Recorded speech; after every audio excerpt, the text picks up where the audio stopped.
Coming up, Wildfires Explained. We'll look at what fuels these blazes and how you can stay safe. Then, sick and tired? The best ways to fight off the cold and flu. Plus, snow day. We're in the nation's capital for our picture of the week. And hip hip hooray, this baby pygmy hippo is giving us all a reason to smile. Also, Toy Story. These stuffed animals are getting a second life. And game on. This is it, just about game time in the garden. This is where the magic happens. Our kid correspondent Sam takes us behind the scenes with the Boston Celtics, the reigning NBA champions, for a special look inside their operation.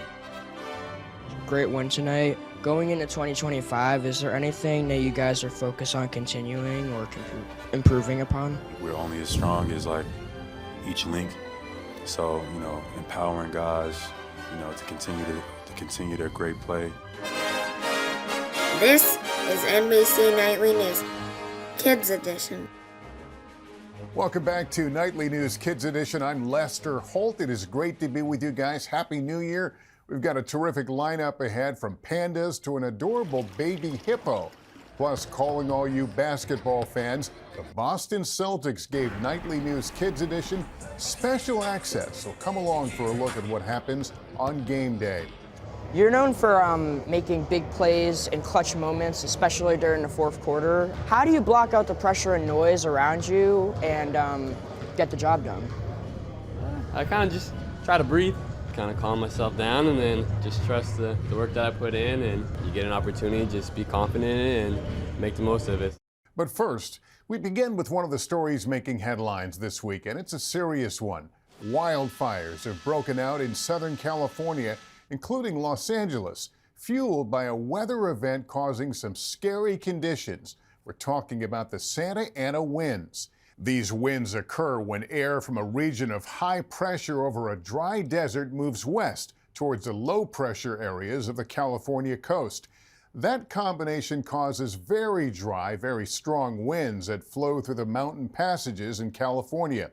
These winds can cause significant damage to people's homes. They also increase the chances of wildfires. Unfortunately, that's been the case in California this week, where winds have caused some devastating wildfires to spark across the region, forcing evacuations and destruction. We know this can sound pretty scary, but it's important to understand what wildfires are all about so we can better protect ourselves. So kids, you may want to grab a parent or grown-up to watch this segment in case you have questions. A wildfire is an unplanned fire that usually starts in natural areas like forests and prairies, places that give the fires the fuel they need to spread rapidly. Wildfires sometimes start because of a natural occurrence like a lightning strike. But often they are caused by human activities like leaving a campfire unattended.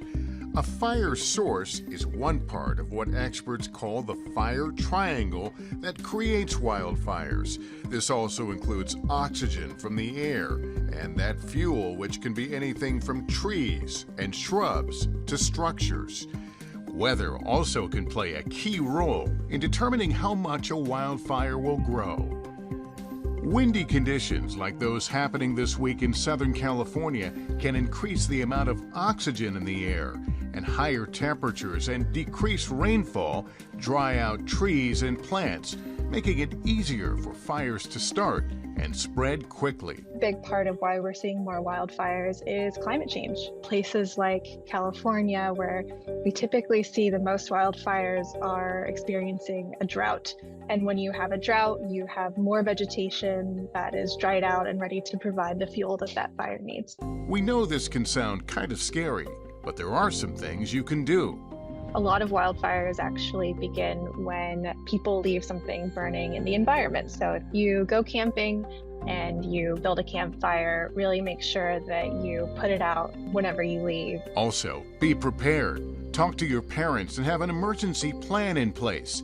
Pack a bag with some essentials like a change of clothes and medication. Maybe packing a little bag can give you some peace of mind that if a wildfire does occur, you're ready to go and you have a plan. These actions only take a few minutes, but they can save lives. All right, in other news this week, the first major winter storm of 2025 slammed parts of the country, including the Midwest and Mid-Atlantic region, dumping a lot of snow, forcing schools to close and delaying travel in some areas. The winter weather also means cold and flu season is in full force. Dozens of states are reporting a high number of flu cases. Here with some tips on what to do when you're feeling crummy is our good pal, Dr. John Torres. Sometimes, even when we do everything right, viruses sneak into our body and they can make us sick, regardless of what type of illness. COVID, the common cold, the flu, a sore throat, or even a stomach bug, we do have a few tools to fight them off. The first, sleep. When you're sick, your immune system is working really hard to fight off the virus. This will make you more tired than usual. You want to get as much rest and sleep as possible because sleep slows down other functions your body does while awake, like thinking, talking, and even blinking. This saves energy so your immune system can keep fighting. To help you feel better, your parents may give you some medications that they got at the store or from your doctor. These can relieve symptoms like coughing, fever, or a sore throat. The most important thing when you're sick, stay hydrated.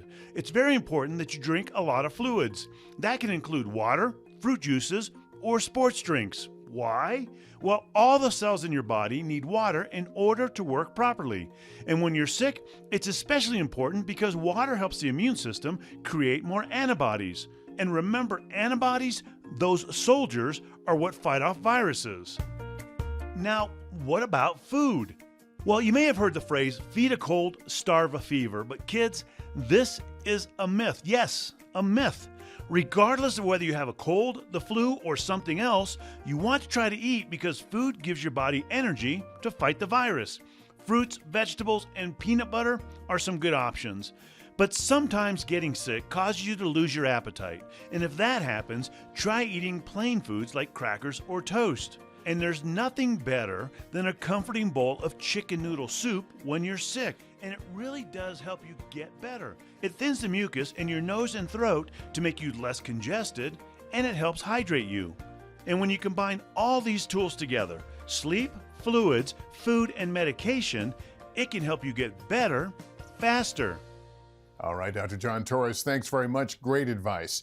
Meantime, another story making headlines this week is the passing of former President Jimmy Carter. This week, mourners paid their last respects to President Carter in his home state of Georgia and in Washington, D.C. President Carter passed away last week at the age of 100. Carter lived longer than any other U.S. president. He served one term in office from 1977 until 1981. And in the decades after his presidency, Jimmy Carter dedicated his life to human rights issues and charitable work. He built homes for those in need and even won a Nobel Peace Prize in 2002. The former president also taught Sunday school. Jimmy Carter was the 39th president of the United States. Okay, time now for our pop quiz. The question this week, what is the name of the plane the President of the United States travels on? Is it A, Air Force One, B, Marine One, or C, United One? I'll give you a few seconds to think about it.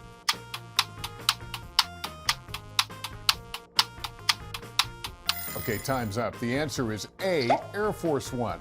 The White House says technically Air Force One is used to designate any Air Force aircraft carrying the president, but it is now standard practice to use the term to refer to specific planes that are equipped to transport the commander-in-chief.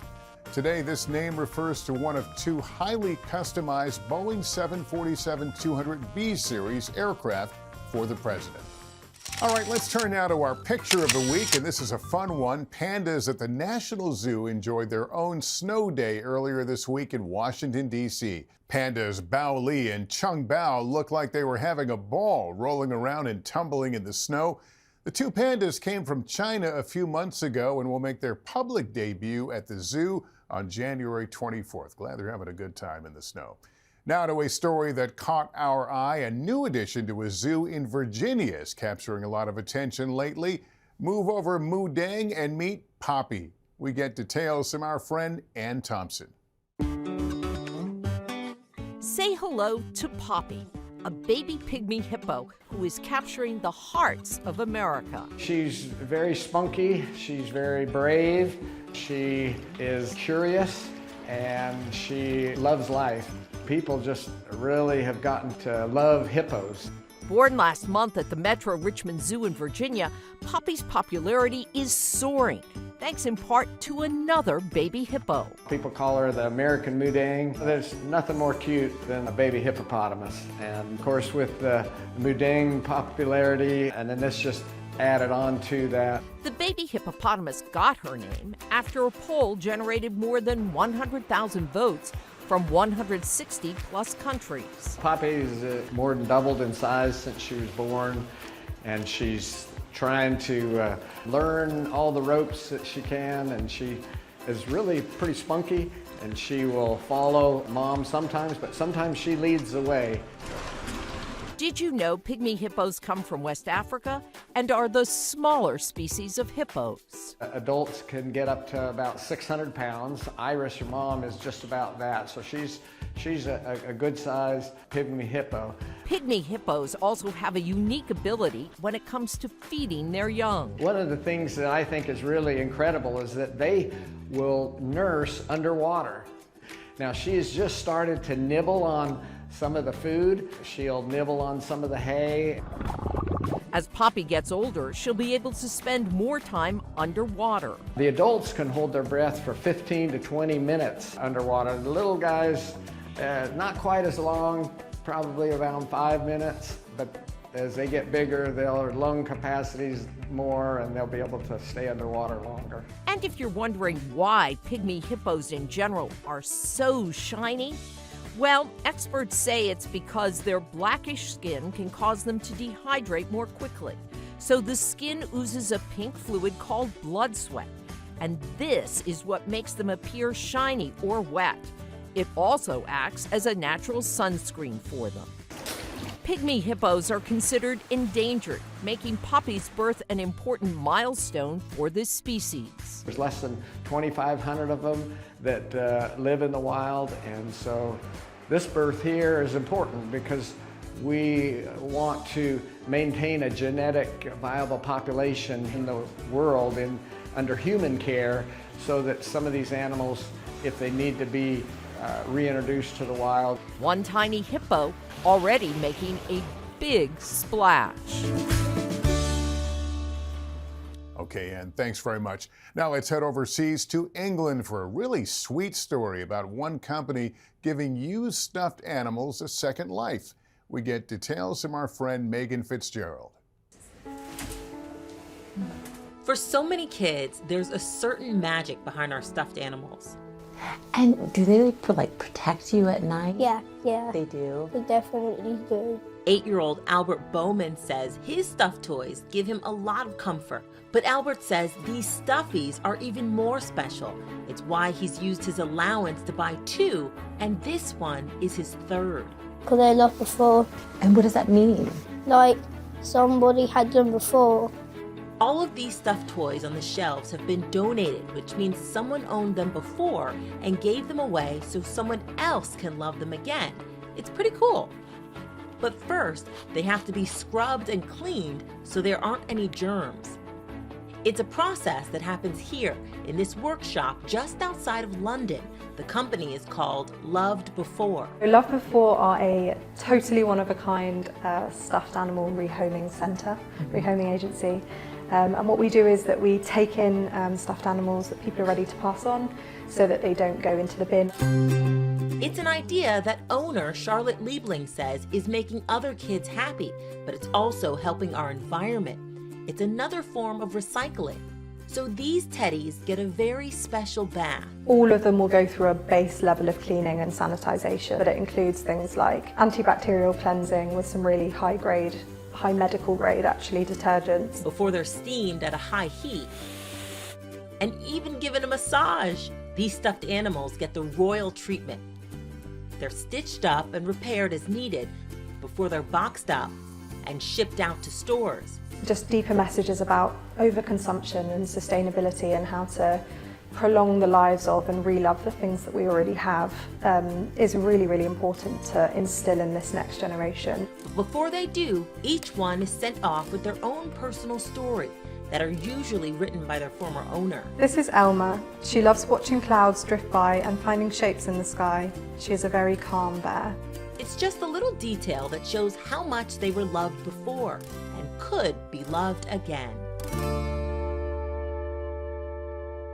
Megan, thanks very much for that. Finally, in this week's Spotlight, we're now just about at the midway point of yet another exciting NBA season. Our kid correspondent, Sam, got special access to go behind the scenes with the Boston Celtics as the reigning NBA champions try to keep that momentum going into 2025 and beyond. Step inside Boston's legendary TD Garden, and you can't help but feel the weight of history. Walking in the footsteps of some of the greatest who ever played a game. Bird, Parrish, McHale, Pearson, Garnett. Today, that list includes names like Tatum, Brown, Holiday, White, and so many more. With their 18th championship win in 2024, the Celtics broke their long-standing tie with the Los Angeles Lakers, Let's go Celtics! Becoming the winningest team in NBA history.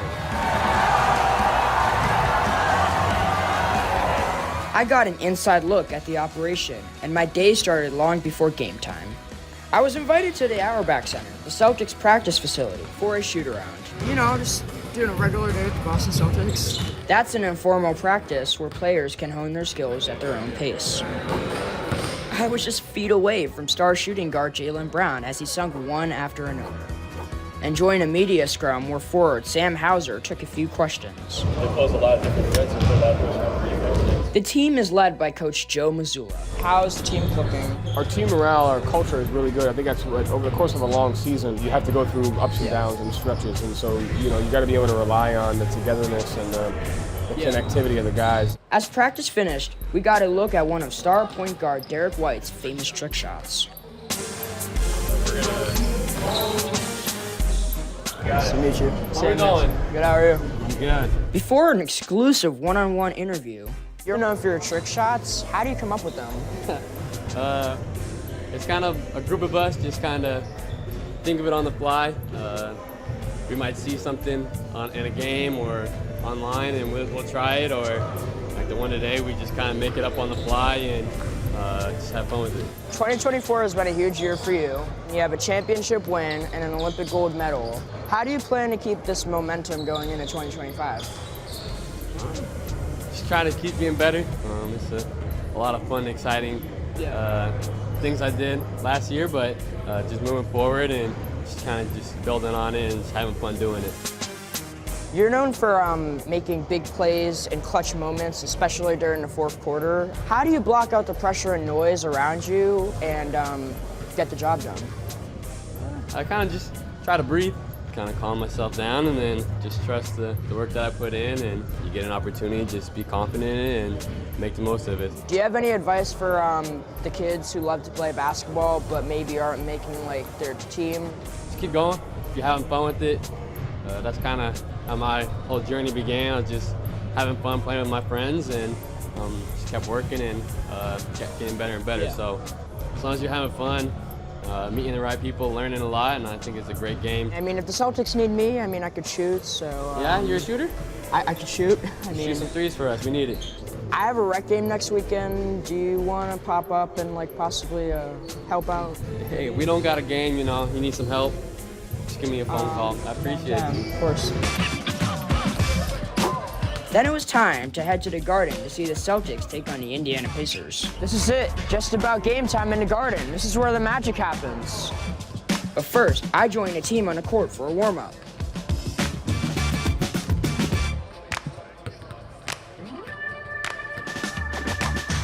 That was crazy, rebounding for the Celtics. As fans began to fill the Garden, the energy was electric. I'm on the big screen! And while I thought I had the coolest job today, as a sideline reporter, Abby Chin with NBC Boston travels with the team to every game. How cool is your job? It's pretty awesome. What do you look for when you're covering a game? That's one of the favorite parts for me of my job, is that every day is different and every day we get to tell a different story. But on the court, the one who has the most fun, besides the players of course, is the team's beloved mascot, Lucky the Leprechaun. What's up, Lucky? Hey, Sam, how's it going? Good, how are you? Doing good, doing good. What has made your job fun here? I mean, easily, it's the fans. You know, that's really what I'm here for, is the fans. The energy. Every night in the garden is just so exciting. Steady. Look at that. Leprechaun in training. I also learned that the Celtics family is about more than just basketball alone. The team highlights local heroes like Jim Mulgrew, an advocate for life-saving equipment in youth sports, and local artists like Monique Amy. Amy is designing a series of works featuring players the team hopes to send to the All-Star game. I'm just honored to make artwork for Boston and my community here. By game time, I join my fellow reporters in the media section. At this game, it was Boston's time to shine, beating the Pacers in their first of 2 back-to-back matchups. But my job wasn't over until I attended the post-game press conference. First great win tonight. Going into 2025, is there anything that you guys are focused on continuing or improving upon? I think we're only as strong as like each link. So, you know, empowering guys, you know, to continue their great play. Just always getting my work in and just like I said, always trying to find different areas to keep growing and as a person. And that's good advice on and off the court. Sam, that was great stuff. Thanks very much. Well, that is going to do it for us. Parents, just a reminder, if your child has a question about any topic in the news, email a video to us at NightlyNewsKids@NBCUni.com. You can also follow us on Instagram at NightlyKids. And just a program note, you can catch Nightly News Kids Edition this Saturday on NBC. Check your local listing for the time in your area. Thanks for watching, guys. Remember to take care of yourself and each other. So long.